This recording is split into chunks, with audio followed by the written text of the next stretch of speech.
Homework में दिया था कल की सब, तो मैं आप ठीक कर लीजिए। मतलब वो आवरण, ये जो कर्मों के नाम लिखे ना बस वो हटाने हैं आपको, बाकी तो सही है सब।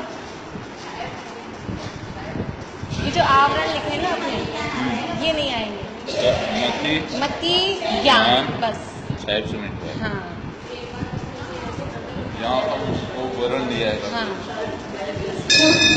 देखिए, मति ज्ञानावरण कर्म के क्षयोक्षम से मति ज्ञान रूप क्षयोक्षमिक भाव मति ज्ञान है। फिर शुद्ध ज्ञानावरण कर्म के क्षयोक्षम से शुद्ध ज्ञान, अवधि ज्ञानावरण कर्म के क्षयोक्षम से सब बना के तो लाए ना, सो जानती नहीं बना के लाए, क्या बात है। मन परे ज्ञानावरण कर्म के क्षयोक्षम से मन परे ज्ञान। हाँ अभी इसमें ये कुछ नहीं लिखना है, बस जिसको भी होगा उसके इस कर्म के क्षयोक्षम से ये वाला भाव। अभी इसमें सारी बातें नहीं लिखनी, वो तो अपने को पता ही है वो वाली बातें। अब है अज्ञान।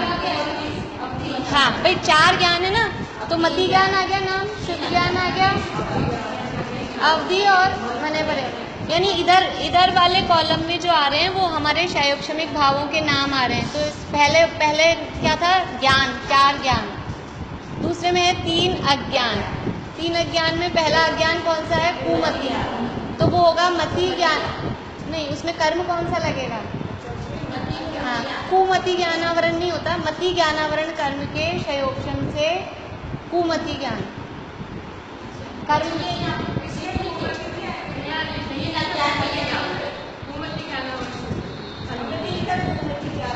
कर्म का नाम कुमति ज्ञानावरण नहीं है, कर्म का नाम तो मति ज्ञानावरण ही है।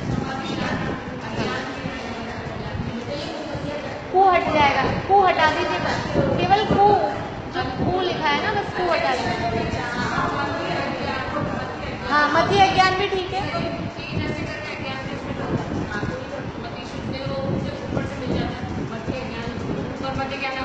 जो भाव होगा वो जाएगा। नहीं भाव में से कु नहीं हटेगा, कर्म में से कु नहीं। भाव में तो कु है ही ना, अपने जो नाम है 4 ज्ञानों के नाम है, मति ज्ञान, शुद्ध ज्ञान, अवधि ज्ञान, मन परे ज्ञान, ये तो ठीक है। इसके बाद 3 अज्ञान के नाम है, कुमति, कुशुद्ध, वो नाम तो आएंगे इधर। जो कर्म के नाम है, कर्म में कुमति ज्ञानावरण, कुशुद्ध ज्ञानावरण, कुअवधि ज्ञानावरण, ऐसे अलग कु वाला नहीं होता।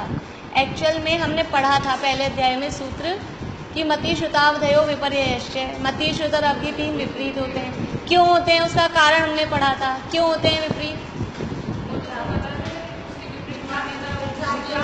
मिथ्यात्व के कारण, सद सतोर अविशेषाद यद्रक्षोपलब्धेरुन्मत्वत्, कि वो उसकी श्रद्धा विपरीत है।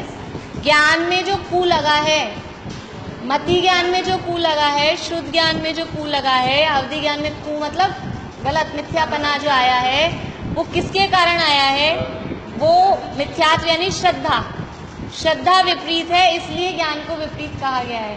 तो कर्म तो ज्ञानावरण ही है, मति ज्ञानावरण, शुद्ध ज्ञानावरण, लेकिन क्योंकि मिथ्यात्व के उदय सहित वो ज्ञान है इसलिए उस ज्ञान का नाम कुमति ज्ञान है। तो यहाँ क्या लिखेंगे, 5वें नंबर पे मति ज्ञानावरण कर्म के क्षयोक्षम से कुमति ज्ञान, फिर शुद्ध ज्ञानावरण कर्म के क्षयोक्षम से कुशुद्ध ज्ञान, और अवधि ज्ञानावरण कर्म के क्षयोक्षम से, ये हम है ना शॉर्ट में लिख रहे हैं इसलिए ऐसा। वास्तव में अकेले अगर वैसे बनाई जाएंगी परिभाषा तो अकेले मति ज्ञानावरण कर्म के क्षयोक्षम से कुमति ज्ञान नहीं होगा, मति ज्ञानावरण कर्म का क्षयोक्षम, फिर मिथ्यात्व का उदय, साथ में प्लस होगा वास्तव में तो, लेकिन अभी फिर वो अब ज़्यादा कॉम्प्लिकेटेड हो जाएगा आप लोगों के लिए, इसलिए इतनी गहराई में हम नहीं जा रहे। तो मति ज्ञानावरण और मिथ्यात्व दर्शन मोहिनी के उदय से वो दोनों मिलेंगे, लेकिन वो भी अभी कॉम्प्लिकेटेड, आप अलग से लिखना चाहो आप लिख लो, बाकी अपन केवल एक एक कर्म देख रहे हैं एक एक चीज में, इसलिए हमने हाँ ये हो गए 3 अज्ञान। अब इसके बाद क्या है, 3 दर्शन। पहला दर्शन कौन सा है, तो चक्षु दर्शनावरण कर्म के क्षयोक्षम से चक्षु दर्शन, ठीक है। अचक्षु दर्शनावरण कर्म के क्षयोपशम से अचक्षु दर्शन। अवधि दर्शनावरण कर्म के क्षयोपशम से अवधि। सही है सबका? समझ में आ रहा है मतलब आप लोगों को? अब क्या है इसके बाद में 5 लब्धियाँ। 5 लब्धियाँ कौन कौन सी हैं? बहुत बढ़िया। हाँ, तो दानांतराय कर्म के क्षयोपशम से दान। दान लब्धि नहीं, दान। हाँ, जो हमारा भाव है उसमें अंतराय है। लब्धि लिख दीजिए, दान लब्धि। लब्धि लिख सकते हैं, दान लब्धि। हाँ, खाली दान भी लिख सकते हैं। दान ऐसे अजीब सा लग रहा है ना हमको, दान अकेला बोलने से, तो दान लब्धि। दान लब्धि में थोड़ा सा सही लगता है हमको। फिर लाभांतराय कर्म के क्षयोपशम से लाभ लब्धि। भोगांतराय कर्म के क्षयोपशम से भोग लब्धि। उपभोगांतराय कर्म के क्षयोपशम से उपभोग लब्धि। और वीर्यांतराय कर्म के क्षयोपशम से वीर्य लब्धि। ठीक है, अंतराय इधर नहीं लगेगा भावों में। भाव में तो ये जो नाम यहाँ दिए ना अपने को किताब में, वो सारे भावों के नाम लिखते हैं। अभी इस थोड़ा कंसेप्ट क्लियर हो गया ना आप लोगों का? कर्म अलग है और भाव अलग है, इसलिए मैंने करवाया थोड़ा सा काम। वीर्य लब्धि, वीर्य वीर्य और प्लस अंतराय, वो वीर्यांतराय हो जाता है, तो वीर्य लब्धि ये हो गया। अब क्या बचा? सम्यक। तो कौन सा है? क्षयोपशमिक सम्यक। तो ये किसके होगा? दर्शन मोहनीय कर्म के क्षयोपशम से क्षयोपशमिक सम्यक। बढ़िया। फिर चारित्र मोहनीय कर्म के क्षयोपशम से क्षयोपशमिक चारित्र। और चारित्र मोहनीय कर्म के क्षयोपशम से संयमा। दर्शन मोहनीय कर्म के सब मत बोलिए, नहीं चारित्र नहीं लगेगा। एक मिनट, एक तो इधर बर्तनों की आवाज़ हो रही है, फिर से धीरे धीरे धीरे। दर्शन मोहनीय कर्म के क्षयोपशम से क्षयोपशमिक सम्यक। चारित्र मोहनीय कर्म के क्षयोपशम से क्षयोपशमिक चारित्र। चारित्र सम्यक नहीं, क्षयोपशमिक चारित्र। क्षयोपशमिक चारित्र है ना अपने भाव का नाम। हाँ, इनमें तो क्षयोपशमिक लिखना पड़ेगा, तीनों में नहीं, 2 में ही है। फिर से इधर सुनिए, मैं बोल रही हूँ, इधर सुनिए, आपस में बातें नहीं। दर्शन मोहनीय कर्म के क्षयोपशम से क्षयोपशमिक सम्यक। चारित्र मोहनीय कर्म के क्षयोपशम से क्षयोपशमिक चारित्र। और चारित्र मोहनीय कर्म के क्षयोपशम से संयमा संयम। संयमा संयम बस इतना ही है, उसके आगे चारित्र वगैरह कुछ नहीं लगा। क्षयोपशमिक सम्यक, क्षयोपशमिक दर्शन नहीं। क्षयोपशम से क्षयोपशमिक चारित्र। फिर चारित्र मोहनीय के क्षयोपशम से, हाँ 2 बार, दोनों में चारित्र मोहनीय लग रहा है, इसलिए दोनों में चारित्र मोहनीय लग रहा है। कल हो गई थी, अभी और वापस संयमा संयम का देखेंगे। क्षयोपशम से संयमा संयम, लास्ट वाला संयमा संयम, ये अकेला वर्ड है। संयमा संयम का मतलब ही क्षयोपशमिक है अपने आप में, इसलिए उसके आगे क्षयोपशमिक लगाने की जरूरत नहीं। हाँ, गलत भी नहीं है। वो सम्यक और चारित्र के आगे इसलिए हमने लगाया क्योंकि वो औपशमिक भी होते हैं, शायिक भी होते हैं। चारित्र भी शायिक भी होता है, इसलिए उनके आगे लगाना जरूरी है, नहीं तो पता नहीं चलेगा कौन सा है। और संयमा संयम का मतलब ही है कि क्षयोपशमिक चीज़ है वो अपने आप में, इसलिए।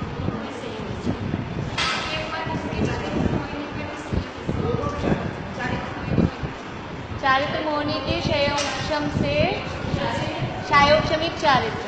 और फिर से चारित्र मोहनीय के क्षयोपशम से, ये हम अलग अलग लाइन में लिख रहे हैं इसलिए हमने 2 बार लिखा है, नहीं तो एक साथ भी लिख सकते हैं। चारित्र मोहनीय के क्षयोपशम से क्षयोपशमिक चारित्र और संयमा संयम, और संयमा संयम एक साथ भी लिख सकते हैं, लेकिन हमने क्योंकि हर चीज़ की अलग लाइन बनाई है इसलिए हमने पूरे अलग अलग लिखे हैं सब। तो ये इसका उद्देश्य ये है कि आपको ये ख्याल में आ जाए कि कर्म कौन सा है और भाव कौन सा है, वरना वरना आप लोग कर्म और भाव को मिला रहे थे। अब समझ में आ गया ना कि भाव तो हैं इधर वाले अपने, मति ज्ञान श्रुति ज्ञान ये भाव हैं, और मति ज्ञानावरण श्रुति ज्ञानावरण ये कर्म है। कर्म में होता है क्षयोपशम, और जीव का जो भाव हुआ उस भाव के नाम अलग अलग हैं, लेकिन वो भाव कहलाएगा क्षयोपशमिक। उस भावों के पूरे 18 नाम अलग अलग हैं, मति ज्ञान श्रुति ज्ञान चक्षुदर्शन अचक्षुदर्शन क्षयोपशमिक सम्यक, अलग अलग नाम हैं, लेकिन वो कॉमन रूप से उसको बोलेंगे क्षयोपशमिक भाव। ऐसे कर्म में हुआ था उपशम, तो जीव में औपशमिक, ऐसे उसका भी बना सकते हैं दोनों औपशमिक भाव के। औपशमिक सम्यक तो है ना औपशमिक भाव, तो वो कौन से कर्म के उपशम से होता है? दर्शन मोहनीय कर्म के उपशम से औपशमिक सम्यक, चारित्र मोहनीय कर्म के उपशम से औपशमिक चारित्र। अभी शायिक भाव के 9 भेदों में भी आपको ऐसे लिख के लाना है, ये दो तो ये सब में लिखना आप लोग, तो और क्लियर है। औपशमिक भाव के दोनों भेदों में और शायिक भाव के 9 भेदों में 11 और लाइन लिखनी है। ये किसके लिए भी? ये तो अशायोपशमिक भाव के, ये शायोपशमिक भाव। पहले जो अपन ने पढ़ लिए ना औपशमिक भाव, उसमें भी ऐसे कैसे बनाना है, उसमें क्या बनेगा, क्या बनेगा उसमें, कैसे लाइन बनेगी, लाइन कैसे बनेगी? औपशमिक भाव का पहला भेद कौन सा है? औपशमिक भाव का पहला भेद कौन सा है? हाँ, उसको बोले, पूरा नाम क्या है उसका? औपशमिक सम्यक। तो औपशमिक सम्यक किधर आएगा, इस कॉलम में आएगा कि उस कॉलम में आएगा? भाव में, भाव में आएगा। ठीक है, तो कैसे लिखेंगे, कौन से कर्म के क्या होगा? मोहनीय कर्म का क्या होगा? हाँ, क्षयोपशम होगा उसका, उपशम।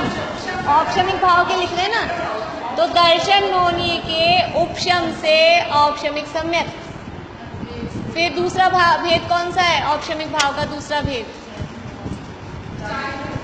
औपशमिक चारित्र, अकेला चारित्र नहीं, औपशमिक चारित्र। औपशमिक भाव का भेद पूछे तो वो कैसे बनेगा, उसमें कर्म कौन सा लगेगा? सरोज आंटी, औपशमिक चारित्र में कर्म कौन सा लगेगा? चारित्र मोहनीय। चारित्र मोहनीय के आगे उपशम से, हाँ, कल आप खुद लिख के लाना, चाहे अभी बैठ के लिख लेना। अगर घर पे टाइम नहीं मिलता है ना, जिनको ऐसे लगता है घर जाके टाइम नहीं मिलेगा, यहीं बैठ के 10 मिनट में कर लो। दर्शन मोहनीय के उपशम से औपशमिक सम्यक, और चारित्र मोहनीय के उपशम से औपशमिक चारित्र। अब मैं एक बताऊंगी शायिक भाव का, सारे अभी यहाँ नहीं करेंगे अपन, आगे ही नहीं बढ़ पाएंगे। ये संयम संयम तो पूरा कर लें आज।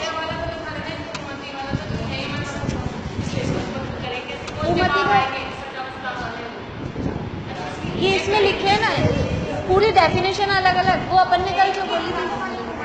ठीक है,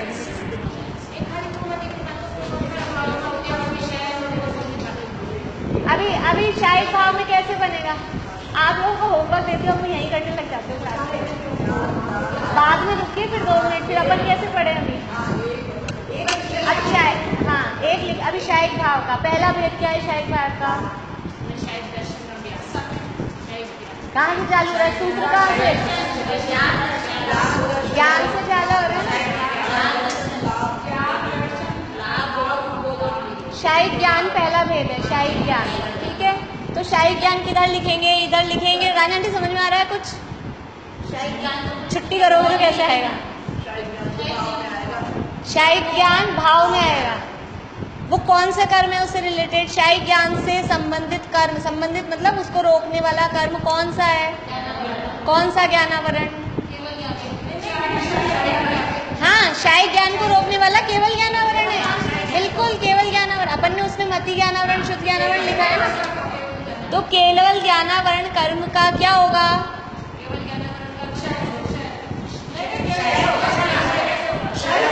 उदय होगा।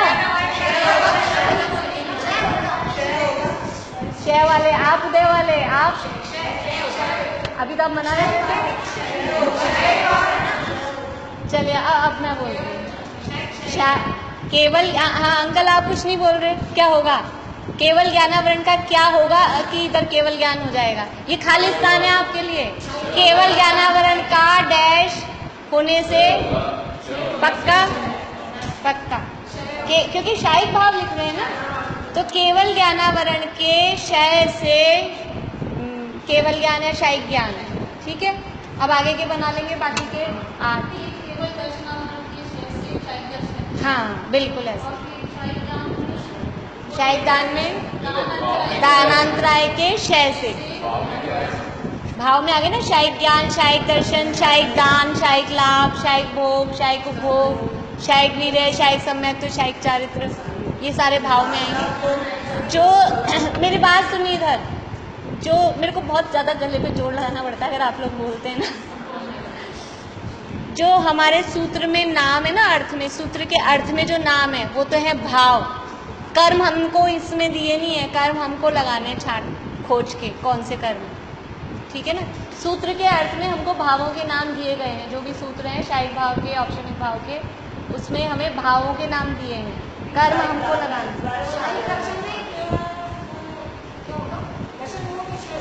शायिक दर्शन, केवल दर्शन, केवल दर्शन। अब आप लोग लिख के लाना ना, फिर कल देखेंगे, मतलब नेक्स्ट क्लास में देखेंगे। Concept clear? अभी आपको कर्म समझ, देखिए जो अपन ने शैवक्षमिक भाव में लिखे हैं ना, तो शैवक्षमिक भाव में ज्ञान 4 लिखे, एक ज्ञान बच गया, वो एक ज्ञानावरण इधर आएगा। 4 दर्शन होते हैं, 3 दर्शन उधर लिख दिए, तो एक बच गया दर्शनावरण का, वो इधर आ जाएगा। ऐसे हाँ वो इधर आएंगे, नहीं बचे तो थोड़ा सा आप कर्मों के नाम खोल के रख लेना, आपका पूजा अभी वाली कॉपी में होंगे ना, कर्मों के नाम खोल के रख लेना। हाँ दोबारा कर्म के आगे अंतराय लगेगा, दान अंतराय, और जो अपना भाव है उसमें शायिक दान, लाभांतराय वो कर्म है, और हमारा भाव है शायिक लाभ। ऐसे अभी हमें पढ़ना है थोड़ा, बताइए आप, सम्यक्त का विरोधी कर्म कौन सा है?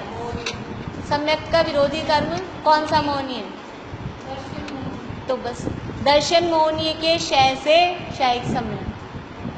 चारित्र का विरोधी कौन सा कर्म है? चारित्र मोहनीय। तो चारित्र मोहनीय के क्षय से, ये कंसेप्ट अगर आपको क्लियर हो गया ना, तो आपको आगे बहुत आराम हो जाएगा। मतलब एक बार ये माइंड में पक्का हो जाएगा कि कौन से कर्म किसको रोक रहा है, उसका क्षय होता है कि उपशम होता है। क्या नहीं समझ में आया?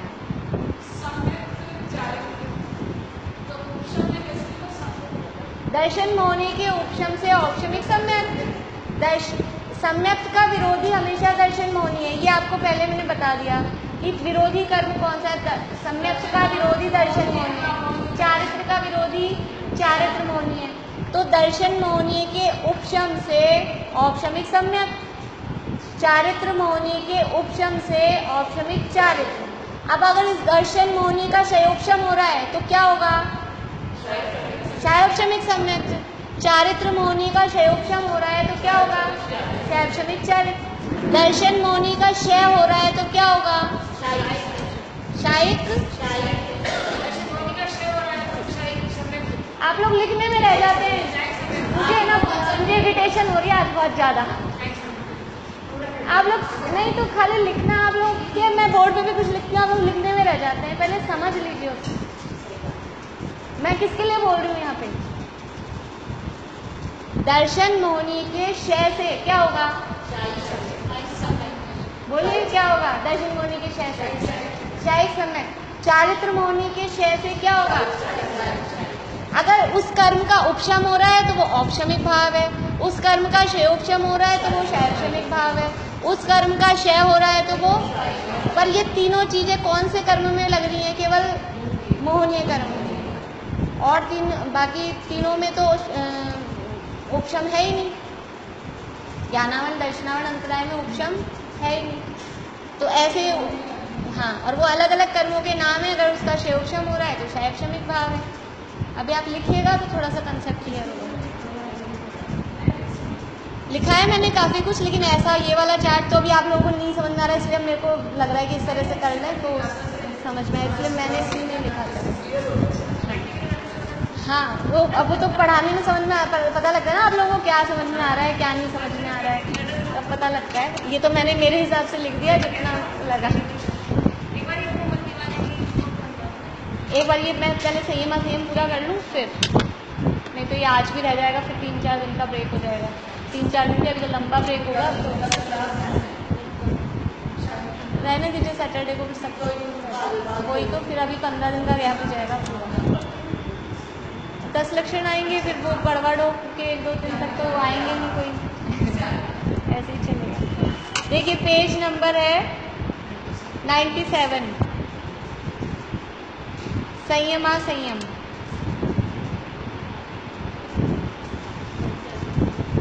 ऊपर वाला ही पैराग्राफ है, तीसरी लाइन है। अनंतानुबंधी और अप्रत्याख्यानावरण इन 8 कषायों के उदयाभावी क्षय और इन्हीं के सदअवस्था रूप उपशम होने से तथा प्रत्याख्यानावरण व संचलन कषाय के देशघाती स्पर्धकों के उदय होने पर 9 कषायों के यथासंभव उदय होने पर जो विरता विरत रूप परिणाम होता है वह संयमा संयम कहलाता है। देखिए क्षयोक्षम की परिभाषा क्या है, कौन बोलेंगे बिना देखे? क्षयोक्षम की परिभाषा, हाँ बोले। सर्वघाती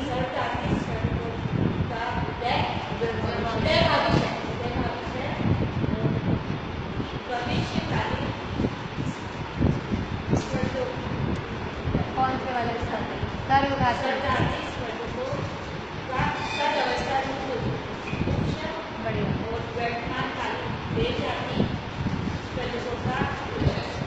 इन 3 रूप कर्म की अवस्था को क्षयोक्षम कहते हैं। जब भी क्षयोक्षमिक भाव हम किसी में लगा रहे हैं, मतलब उस कर्म का क्षयोक्षम हो रहा है, तो उस कर्म में 3 बातें होंगी।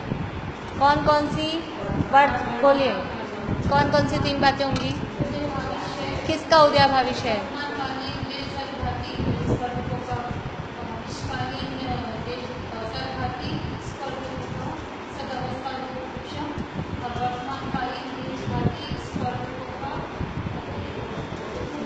हाँ, ये होगा तो क्या होगा? कर्म में क्षयोक्षम होगा। ठीक है, क्या होगा क्षयोक्षम में? बोलिए सर्वजाति। हाँ, देख के नहीं बोलना है, नहीं हुई अभी याद, बोलिए। अभी याद करनी है, अभी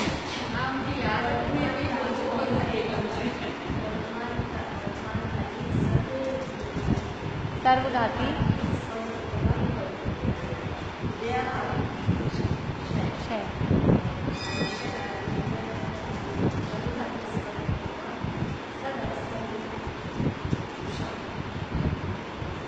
हाँ सही है, सही है।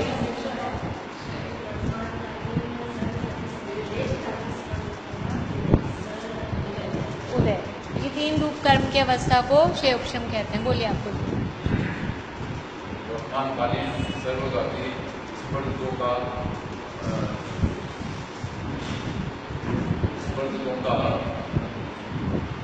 उदयाभावी क्षय, स्पर्धकों का भविष्यकालीन सदवस्था तथा देशघाती स्पर्धकों का उदय, इन 3 रूप कर्म की अवस्था को क्षयोक्षम कहते हैं। अब हमें बनाना है संयमा संयम। संयमा संयम में क्या होता है कि जो 4 कषाएं हैं ना हमारी, अनंतानुबंधी है, प्रत्याख्यानावरण और संचलन, उनमें से 2 कषायों का तो उदय रहेगा और 2 का उदय नहीं, यानी अनुदय रहेगा। ठीक है, तो कौन सी 2 का उदय रहेगा, कौन सी 2 का अनुदय रहेगा? तो अनंतानुबंधी और अप्रत्याख्यान का तो उदय नहीं रहेगा, तो उनका क्या होगा कि अनंतानुबंधी और अप्रत्याख्यानावरण इन 8 कषायों का, ये दोनों कैसी हैं? सर्वघाती है कि देशघाती है? सर्वघाती है। इन 8 कषायों का उदयाभावी क्षय, इन्हीं 8 का सदअवस्था रूप उपशम, और फिर किसका उदय होगा? देशघाती। यद्यपि प्रत्याख्यानावरण देशघाती नहीं है। प्रत्याख्यानावरण कौन सी है? देशघाती की सर्वघाती? प्रत्याख्यानावरण कौन सी है? सर्वघाती की देशघाती है? नहीं, सर्वघाती। तीनों सर्वघाती, अनंतानुबंधी भी, प्रत्याख्यानावरण भी और केवल संचलन और 9 कषाएं ही देशघाती, वो तीनों सर्वघाती हैं। यद्यपि ये सर्वघाती है प्रत्यय ख्यानावरण, फिर भी इसीलिए हमने उस नियम में लिखा है कि मोहनीय में पूरा नियम ऐसा लागू नहीं पड़ेगा। हाँ, देशघाती मतलब उसके साथ मिलाया ना, संजुलन के साथ, इसलिए। तो प्रत्याख्यानावरण और संजुलन, प्रत्याख्यानावरण का तो उदय है ही है, प्रत्याख्यानावरण को देशघाती नहीं कहा, प्रत्याख्यानावरण है तो सर्वघाती, उसका भी उदय है, और संजुलन के देशघाती स्पर्धकों का उदय है। संजुलन में दोनों तरह के स्पर्धक होंगे। क्यों होंगे संजुलन में दोनों तरह के? क्योंकि वो देशघाती प्रकृति है, और जो देशघाती प्रकृति होती है उसमें दोनों तरह के स्पर्धक होते हैं, सर्वघाती भी और देशघाती भी। तो संजुलन जो देशघाती प्रकृति है, उस संजुलन के सर्वघाती स्पर्धकों का उदय नहीं है। संजुलन के देशघाती स्पर्धकों का उदय होने पर और नौनोकशयों का भी देशघाती स्पर्धकों का उदय होने पर जो परिणाम होता है, विरता विरत रूप, विरत और अविरत, कुछ व्रत है कुछ व्रत नहीं है, मतलब पूरे महाव्रत नहीं है, अणुव्रत हैं, अणुव्रत हैं, देशव्रत हैं, मतलब पूरे व्रत नहीं है। अणुव्रत का मतलब ही यही है, उसको एक देश संयम भी बोलते हैं, अणुव्रत भी बोलते हैं, संयमा संयम भी बोलते हैं, इसी के नाम है। जो पांचवें गुणस्थान का नाम क्या है? देशविरत, देशविरत बोलते, देशविरत बोलते, उसका दूसरा नाम संयमा संयम भी है। तो यही है कि उसमें कुछ व्रत है कुछ पूरे व्रत नहीं है। व्रत किसे कहते हैं? एक ही बात है, एक ही बात है। विरता विरत कहो, संयमा संयम कहो, देश संयम कहो, एक देश संयम कहो, एक ही बात है। व्रत किसे कहते हैं? व्रत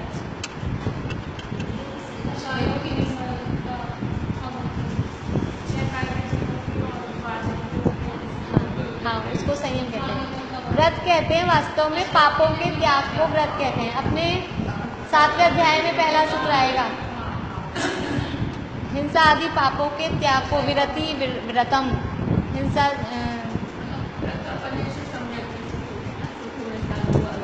व अविरति, उनके किसी भी रूप में नियम रूप से पापों का त्याग नहीं है।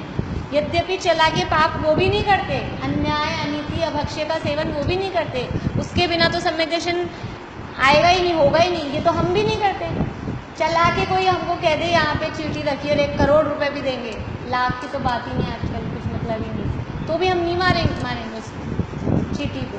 चला के तो हम भी पाप नहीं करते, लेकिन ऐसे हमारे त्याग भी नहीं है। वैसे कुछ लोग बोलते ना, हम घर में ही रहते हैं तो खा लेते हैं, हम भी रात होने से पहले खा, लेकिन नियम भी नहीं है। तो वो नियम नहीं है, मतलब कोई नहीं है ना नियम, काम पड़ता है तो खा भी लेते हैं। तो ऐसे ही सम्यक दृष्टि के रात्रि भोजन वगैरह का तो त्याग रहता है, लेकिन जो ये व्रत है, 5 पापों के त्याग को व्रत कहते हैं, पापों के त्याग को व्रत कहते हैं। तो ऐसे कोई नियम रूप से पापों का त्याग सम्यक दृष्टि के नहीं है।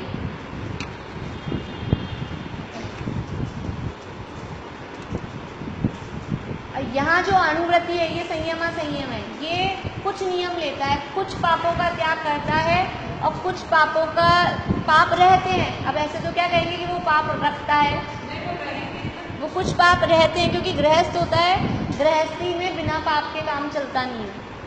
खाना बनाना, कमाना, ये जो भी काम होते हैं, कपड़े रखना तो कपड़े पहनेंगे तो धोएंगे, इनमें पाप, आरंभ के जो भी काम है, हिंसा के काम, इसमें पाप होता ही होता है। तो कुछ व्रत है कुछ व्रत नहीं है।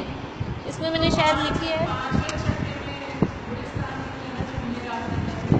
5वें 6ठे गुणस्थान, 5वें में नहीं, 6ठे 7वें में होते हैं।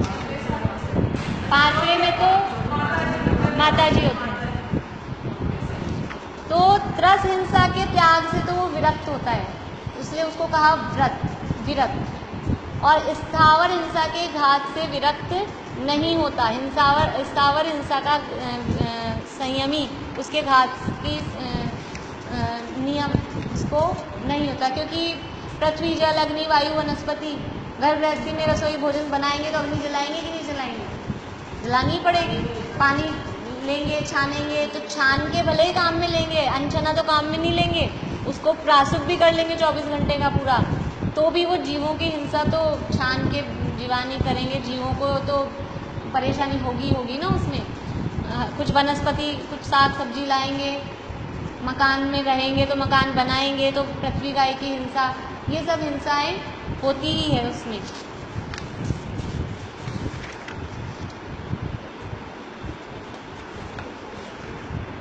देखिए इसमें मैंने लिख दी है, मैं वही देख रही थी इसमें लिखी कि नहीं लिखी। त्रस हिंसा के त्याग रूप संयम और स्थावर हिंसा का त्याग न होने वाले असंयम। त्रस हिंसा का त्याग है इसलिए तो कहा संयम। त्रस हिंसा का त्याग है, इसका मतलब मैंने पहले भी बताया आप लोगों को कि जो ये पंचम गुणस्थानवर्ती होगा, देशव्रती होगा, वो अमर्यादित चीज़ों का कोई यूज़ नहीं लेगा। जो मर्यादा जितनी जितनी बताई गई है, किसी भी काम में जो पानी छानने का जो प्रॉपर तरीका है, उस तरीके के बिना छाना हुआ पानी किसी भी यूज़ में नहीं लेगा। हाथ धोना हो, पाँव धोना हो, नहाना हो, कपड़े धोना हो, कहीं बहाना हो। हाँ, 11 प्रतिमा इसी में होती है पंचम गुणस्थान। वो किसी भी तरह से इस तरह का पानी यूज़ में नहीं लेगा। कभी भी समझ लीजिए कि अमर्यादित आटा वगैरह मसाले, अभी 3 दिन की मर्यादा चल रही बारिश के दिनों में, तो वो बिल्कुल भी यूज़ में नहीं लेगा। बाज़ार का तो सवाल ही नहीं है, बाज़ार के तो मतलब कहने ही नहीं है, वो बिल्कुल ही अमर्यादित है, तो बाज़ार वाली तो बात ही नहीं। घर में भी बिल्कुल जो जिस चीज़ की जितनी मर्यादा वगैरह, उसका नाम है त्रस हिंसा का त्यागी। क्योंकि अमर्यादित चीज़ों में, अमर्यादित पानी में, अमर्यादित जो हमारा आटा मसाले वगैरह हैं, इनमें त्रस जीव पैदा हो जाते हैं। तो त्रस हिंसा का तो त्यागी है और स्थावर हिंसा का त्यागी नहीं है। क्योंकि स्थावर हिंसा इन सब चक्की चलाने में, पानी छानने में, इनमें स्थावर जीवों का घात होता ही होता है। पहले के ज़माने में मान लो चूल्हे होते थे, तो अग्नि भी जला रहे हैं, उसको हवा भी कर रहे हैं, तो वायु कायिक के जीवों की भी हिंसा होती है, अग्नि कायिक के लकड़ी जलानी पड़ती है। तो वो जो भी मतलब जैसे भी उसमें जीवों की हिंसा, और न चाहते हुए भी चींटियाँ मर जाती है। हम चला के एक भी चींटी नहीं मारते, लेकिन अब काम करते रहते हैं। चींटी इस मौसम में ज़्यादा होते हैं, जीव होते रहते हैं, ना चाहते हुए भी उड़ के आ जाती है। रोटी बेलते बेलते चकले पे आ जाती है उड़ के। तो क्या करें? तो ऐसे में अगर हो जाए, चला के तो हम इस तरह के काम नहीं करते, लेकिन बाई चांस हो जाए तो वो बात अलग है। लेकिन ऐसे वो त्रस हिंसा के त्यागी है। तो त्रस हिंसा के त्याग रूप तो संयम है, और स्थावर हिंसा का त्याग न होने से असंयम है। इन दोनों को मिलाकर कहा संयमा संयम। तो अब इसमें शयोपशम कैसे बना है कि 4 कषायों में से, क्योंकि ये शैवशमिक चारित्र है, मतलब शैवशमिक भाव है और चारित्र मोहनीय कर्म से संबंधित है। तो चारित्र मोहनीय की जो 25 कषाएँ हैं, उन 25 कषायों में हमको इनमें उदयभावी शय, सदवस्था रूपशम ये बनाना है। तो 25 में से 8 जो हैं अनंतानुबंधी 4 और अप्रत्यय ज्ञानावरण 4। इन 8 का उदयाभावी शय, इन 8 का सदवस्था रूप उपशम, और जो प्रत्याख्यानावरण और संचलन के देशघाती और संचलन, और इसी में साथ में 9 कषाय जोड़ लीजिए। प्रत्याख्यानावरण, संचलन और 9 कषाय के देशघाती स्पर्धकों का उदय। ऐसी अवस्था होने पर जो जीव के भाव होते हैं वो वीरता विरत रूप भाव होते हैं, उनको संयमा संयम कहते हैं। यह संयमा संयम पंचम गुणस्थानवर्ती श्रावक के होता है। देखिए आगे, वो तो आप लोग कहानी वानी पढ़ते ही हो ना। एक ये 18 प्रकार के भाव ज्ञानी अज्ञानी सभी छद्मस्त जीवों के होते हैं। अभी इसमें से ये छांटना है। हमने 18 पूरी लाइनें लिख ली। अब आप लोग बता सकते हैं कि कौन से भाव इन 18 में से ज्ञानी के होंगे और कौन से भाव अज्ञानी के होंगे, बता सकते हैं? हाँ, बहुत अच्छा। कुमध्य वाले होंगे वो सारे, और जो बिना कु वाले यानी मति शुद्धावधि मैंने करे वो ज्ञानी थे। तो ये 7 तो हो गए। आगे चक्षु अचक्षु अवधि दर्शन,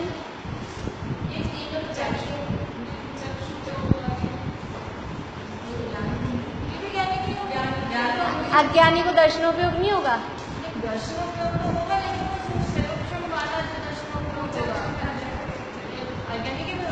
तीनों ये दोनों में कॉमन है, क्योंकि दर्शन तो सबके ही होगा ना। हाँ, अंतराय भी दोनों के हैं। अंतराय भी ज्ञानी के भी, अंतराय मतलब जो ये लब्धियाँ हैं, लब्धियाँ ज्ञानी के भी होंगी और अज्ञानी के भी होंगी। ज्ञानों में फर्क है, जो ज्ञान है वो ज्ञानी के हैं, जो कुज्ञान है वो अज्ञानी के हैं। इनमें तो सेपरेट है दोनों, लेकिन दर्शन और लब्धि कॉमन है, ज्ञानी के भी है और अज्ञानी के भी है। अब शैवक्षमिक सम्यक्त्व, शैवक्षमिक चारित्र और संयमासंयम, ये किसके होगा? बढ़िया।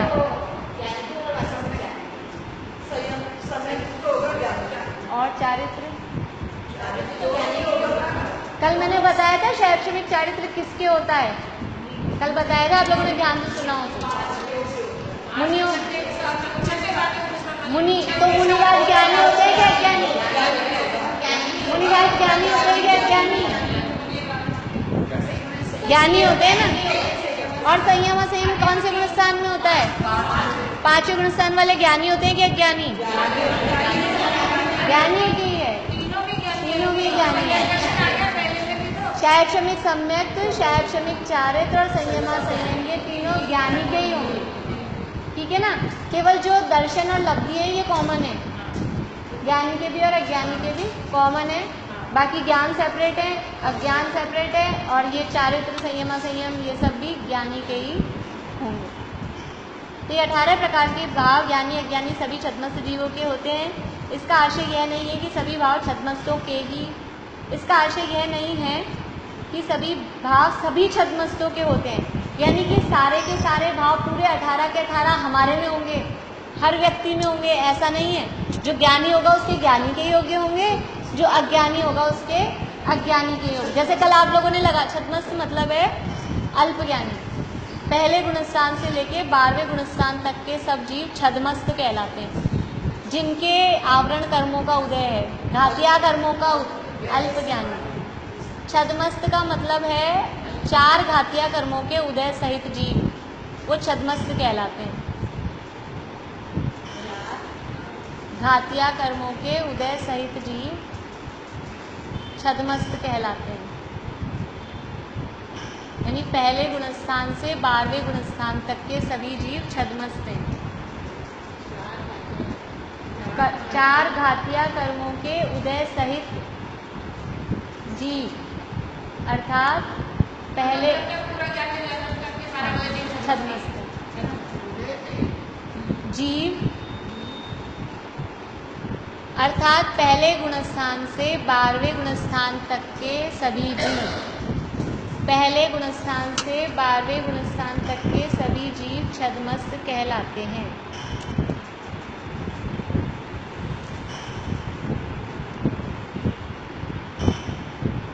तो ये लाइन समझ में, इसका आशय यह नहीं है कि सभी भाव सभी छद्मस्तों के होते हैं, यानी जैसे कल हमने लगा दिया था ना मन पर ज्ञान अपने ऊपर, तो हमने सोचा कि शैवक्षमिक भाव है, हमारे नहीं होगा, जिसके होने वाला होगा उसके होगा, है ना। क्योंकि कु वाले जो कुमति कुश्रुत कुअवधि हैं वो तो अज्ञानियों के होंगे, और जो मति श्रुत अवधि मने पर हैं वो ज्ञानियों के होंगे। उसमें भी अवधि ज्ञान विशेष लोगों को ही होगा, और मने पर ज्ञान मुनिराजों को ही होगा, ऐसे विशेषता आएगी ना। तो वो सबको सभी नहीं होते, जिसको जो होने योग्य होता है वो उसको होता है। और कुमति कुश्रुत और कुअवधि अज्ञानियों के होते हैं। तात्पर्य यह है कि मति श्रुत अवधि और मन पर ज्ञान ज्ञानियों के होते हैं, और कुमति कुश्रुत और कुअवधि अज्ञानियों के होते हैं। इसी प्रकार अन्य भावों के संदर्भ में भी समझ लेना चाहिए। ज्ञानी अज्ञानी सभी छद्मस्तों के होने से शयोक्षम भाव वालों की संख्या शायिक भाव वालों से अधिक है, इसलिए इसे सूत्र में तीसरा स्थान प्राप्त हुआ। इस बात पे हम लास्ट में और बात करेंगे, 5 भाव हो जाएंगे ना, तब इस टॉपिक पे फिर से बात करेंगे कि ये क्रम क्यों दिया है, किसकी संख्या कितनी है। ये भी कंपैरेटिव फिर हम सारे भावों की बात तब करेंगे। इनसे भी अधिक, दोनों से मतलब नहीं है, फिर तो पारिणामिक में 3 ही है भेद, तो भेदों से मतलब नहीं है, जीवों की संख्या कितनी है वो बता रहे हैं। इससे भी अधिक संख्या औदिक भाव वालों की है, क्योंकि वे 14 गुणस्थान वाले सभी संसारी जीवों के पाए जाते हैं, इसलिए औदिक भाव वालों को 4था स्थान प्राप्त हुआ है। पारिणामिक भाव सभी जीवों के होने के कारण सर्वाधिक संख्या वाला है, अतः उसे 5म स्थान प्राप्त हुआ है। अंतिम स्थान प्राप्त हुआ है। इस प्रकार पहले सूत्र के क्रम में पांचों भावों को जो स्थान प्राप्त हुआ है उसमें संख्या की न्यूनाधिकता एक मुख्य कारण है। इस पर हम बाद में बात करेंगे, ये अभी पेंडिंग रखेंगे इसको। अभी वो लिखवा देती हूँ आपको, समय हो गया क्योंकि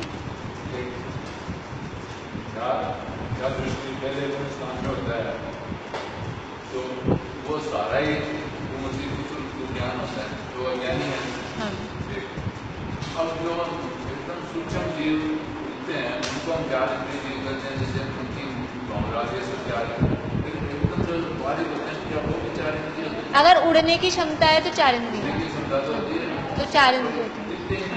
साइड से कोई फर्क नहीं पड़ता। उनकी आँख तो नहीं होती, आँख होती होगी क्योंकि उड़ने की क्षमता चार इंद्रिय में ही आती है। ऐसे मतलब ऐसा कोई जिनवाणी का ऐसा नियम नहीं है, वो नियम तो ये आँख, लेकिन आँख हमको दिखती है या नहीं दिखती है? हाँ, तो हमें दिखे उसकी आँख कोई जरूरी नहीं है, पर उड़ने की क्षमता मतलब एक इंद्रिय दो इंद्रिय में नहीं आ पाती। हाँ, सब चार, उड़ने की क्षमता है तो चार इंद्रिय। अभी कैसे बनाएंगे आप? ये आंटी पूछ रहे हैं मति,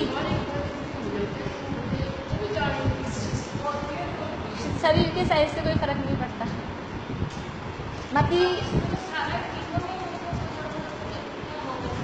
मति ज्ञानावरण, मति ज्ञान, कुमति ज्ञान की, तो कुमति ज्ञान एक बार अपन बोलते हैं।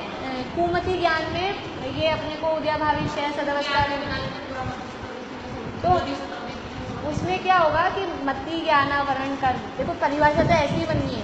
मति ज्ञानावरण कर्म के वर्तमान कालीन सर्वघाती स्पर्धकों का उद्याभावी शय, मति ज्ञानावरण के वर्तमान कालीन भविष्यकालीन सर्वघाती स्पर्धकों का सदवस्था रूप उपशम, और मति ज्ञानावरण कर्म के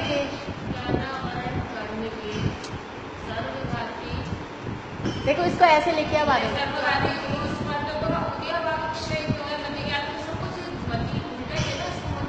इसको ऐसे बनाएंगे, मिथ्यात्व के साथ, अभी लिख लीजिए, मिथ्यात्व के साथ कुमति ज्ञान, हाँ वो शैक्षणिक भाव के भेद है। कुमति ज्ञान की, कुमति ज्ञान में शैक्षणिक पना, ऐसे लिख लीजिए, कुमति ज्ञान में शैक्षणिक पना।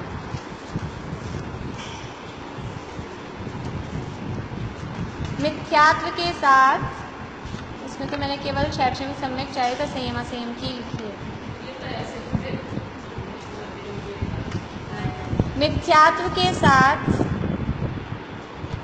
मति ज्ञानावरण कर्म के,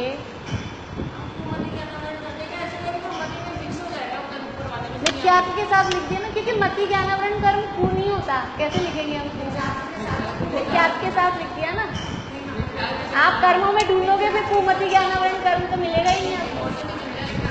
आप अपने मन में, आप ब्रैकेट में लिख लो अलग से ऐसे, मिथ्यात्व के साथ मति ज्ञानावरण कर्म के वर्तमान कालीन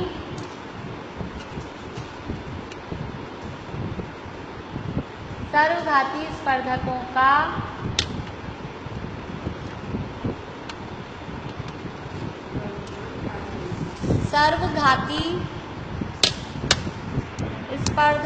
का उदयाभावी क्षय,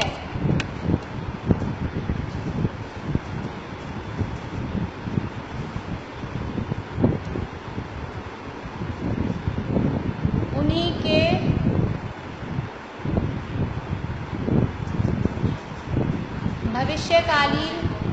भविष्यकालीन स्पर्धकों का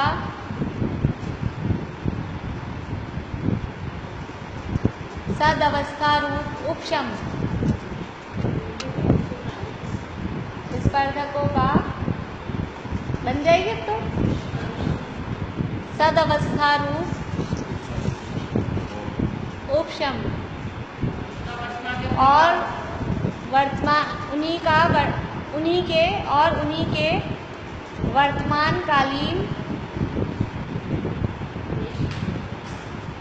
वर्तमानकालीन देशघाती स्पर्धकों का, क्यों नहीं होंगे? मति ज्ञान में ही तो दोनों स्पर्धक हैं, मति ज्ञानावरण में तो सर्वघाती भी देशघाती भी।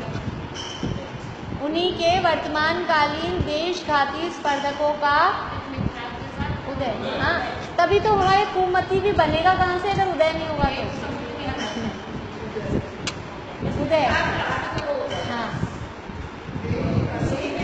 उदय होने पर वर्तमानकालीन देशघाती स्पर्धकों का उदय होने पर जीव के, हाँ हाँ हाँ शैक्षम विस्तार कुमति ज्ञान, कुमति ज्ञान।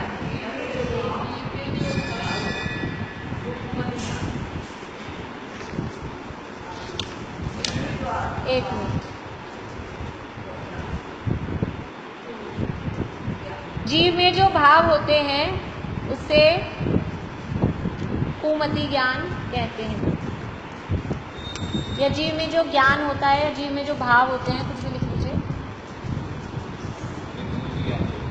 उन्हें उसे कुमति ज्ञान कहते हैं। ऐसे कुश्रुत का और ऐसे कुअवधि का बन जाएगा, मिथ्यात्व के साथ शुरू में लगा देंगे तो बाकी, क्योंकि ज्ञानावरण में कु और ये नहीं होएगा, अलग से कुमति ज्ञानावरण, कुश्रुत ज्ञानावरण नहीं होता, मिथ्यात्व के साथ। ये तीन तो लिख लीजिए आप, तीनों की, कुमति, कुश्रुत और कोई पुरुषार्थ आप करें तो पूरे 18 की आप अपनी कॉपी में लिख लीजिए।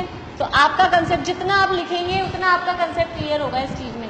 इसका आपको आजकल समझ में आ रहा है थोड़ा सा। औपचारिक और शैक्षिक नहीं, कुश्रुत ज्ञान, कुअवधि ज्ञान, और औपचारिक और शैक्षिक का ये वाला चार्ट, ये वाला चार्ट। मैं भाग के बाद आऊँगी, इसका मतलब ये नहीं कि आप भाग तो यूँ ही चला दें फिर सोचें आप